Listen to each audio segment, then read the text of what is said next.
Vous voulez savoir si vous êtes ce qu'on appelle à risque lorsque vous voulez souscrire une assurance emprunteur?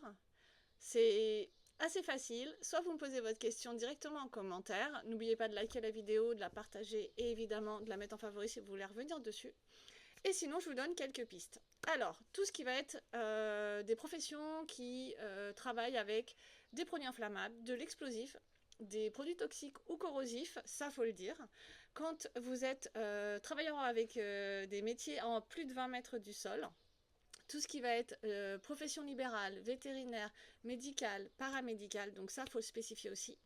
Tout ce qui est ordre militaire, gendarme, pompiers, secouristes et tout ce qui va être avec port d'armes aussi, il faut bien le dire.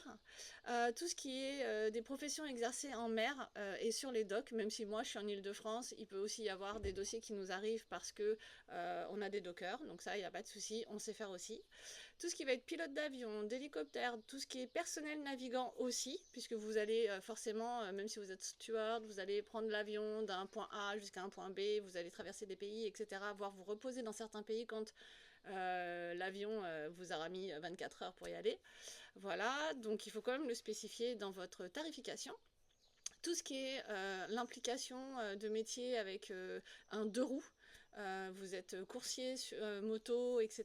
Donc ça aussi, il faut le dire, que c'est vraiment votre métier et que vous êtes sur une moto tous les jours. Tout ce qui va être filière pétrolière, gazière, nucléaire, minière et forestière. Moi, j'ai beaucoup de dossiers qui sont venus du nucléaire. Donc là aussi, c'est des garanties très spécifiques pour ces gens-là. On peut aussi enlever certaines garanties, certaines exclusions justement pour qu'elles soient plus garanties que nous en règle générale.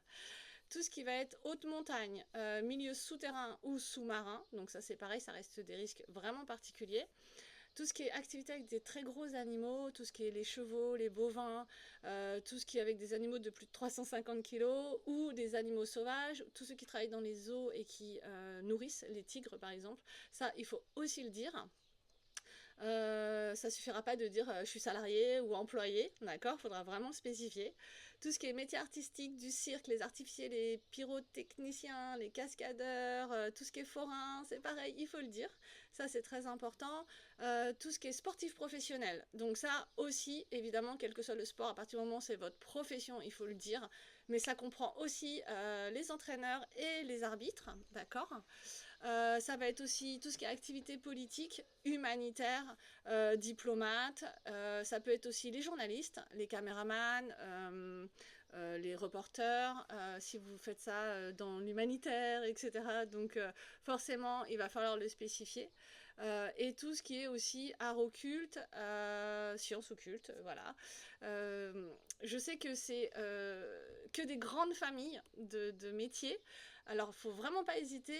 Donnez-moi vos métiers à la rigueur en commentaire. Et moi, si je le sais déjà, je vous dis ce que c'est, si c'est un risque particulier. Et si on tombe sur une profession, par exemple, que je ne connais pas ou que je n'ai pas vu moi passer dans mes dossiers, je me renseigne et je vous donne la réponse. Voilà. En tout cas, je vous souhaite une bonne journée et à bientôt. Au revoir.